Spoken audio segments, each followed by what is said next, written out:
So no connection with Bollywood, but found your way there. Yeah, none at all. That must be hard, right?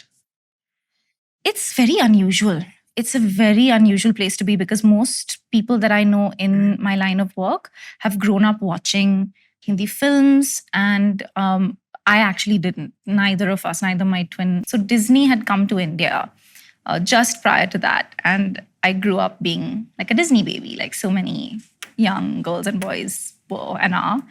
And I was the ambassador for Disney in India at the time as well. How many hours a week? It was like in my summer holidays. It was like for fun. They were like kind of not sure if that was something. Did you get paid a wage? I'm sure I did. I don't really remember. Does that change you? I don't think so. If you start earning money at 16? It depends on how you perceive that at that age and what your thought process is about things like that. For me, it was just so much fun. And Disney is a fantastic organization to work with in any case. Very particular and very mindful of how they treat people and children especially, obviously. And that was really, really fun. And it just, for me, it was just more time spent doing something that I grew up loving rather than being in a school and being made to feel really small.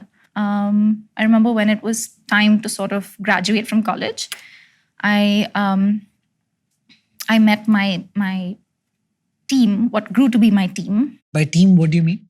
So in our industry, there are agents, and in companies, there are agents, there are managers.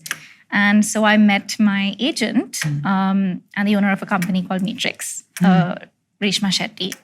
And she introduced me to Karan, who became my guide and my mentor and the producer for my first film. And how does that happen? How does somebody meet Karan? Right? Yeah. I'm assuming I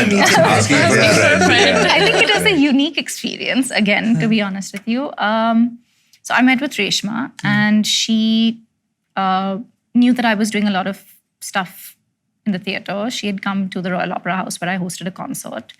And I think she spoke with Karan, and Karan wanted to meet. And of course, we met, and it was the most like delightful first meeting ever. He asked me to sing in my first meeting with him, which was like on the spot. Yeah, he was Are you like, going to sing here? What did you sing? Are you going to sing for us later today? No. What did you sing? Do you remember? Nikhil, you want to ask me to sing on the spot? Yeah. So he and I both love a song in common, Lag Ja Gali. We don't know it. Can you What a shame. What a shame, guys. I'll send you a link later. after this. So yeah, that was my first meeting. And he said that they were writing a couple of scripts and they'd take a few months, which was perfect because I was also soon to graduate. How is it to do a movie for the first time? How does it feel? You go on set and they're like, act. Is it like that? It's like this, Nikhil, where there are like 500 people watching you and there's a mic. It didn't feel weird. It didn't feel weird. Apart from the dance, but again, because I had danced and done so much like theatre and I'd done the Disney stuff, I was like really accustomed to this kind of thing. It also didn't feel invasive. It didn't feel weird. It didn't feel forced. It didn't feel fake. Honestly, it didn't feel fake. And that's something that I think, a lot of people warn you about. And there have been experiences in my career and in my life which have felt fake. So I'm aware of how to distinguish between, okay, that was real. And in retrospect, that actually wasn't. But that experience for me was, I can't think of a better way to have had a debut in such a tricky and a very interesting and unusual industry. We all felt, and I think speak for everyone, we all felt very safe. We felt very happy. And I think that's the only way to make a film is if you're genuinely just happy and having a good time. We were shooting all over the place and just, every day kind of felt like a holiday. How old were you first movie? I must have been 21 when we shot it. It must be a really tough competitive place to be, right? Bollywood? Because there are so few positions that so many people are competing for. Like, I'll give you an example of my world. I can build something, Adit can build something else, KB can build something else. It's not like we're competing for the same pie. Unlike Bollywood, where there can be maybe 20 actresses and 20 actors, right? Sure. On top. I mean, it also depends on what your definition of competition is. I feel like I genuinely can't think of, maybe that's because I grew up with a twin sister. I really keep thinking about this because a lot of us get asked this question a lot. In fact, it's more often than not the first question we're asked in an interview. Which is? About how competitive it is in a line of work like this.